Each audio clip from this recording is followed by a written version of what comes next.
CloseDaily is the all-in-one command center for real estate agents. Let's take a look at contact types and how they keep your CRM organized. Every contact in your CRM has a type that determines their pipeline and how you manage them. From your contact list, you can filter by type using this dropdown. Let's look at the different options. Buyers are contacts looking to purchase a home. They follow the buyer pipeline with stages like pre-approved, showing homes, and offer submitted. Sellers are contacts listing their property. They follow the seller pipeline with stages like listing signed, active listing, and under contract. You also have investors, renters, and sphere contacts. Sphere contacts are friends, family, and colleagues who may refer business to you. To change a contact's type, open their profile and click the type badge.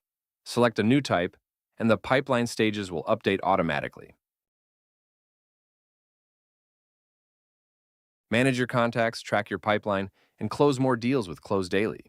Start free at CloseDaily.com.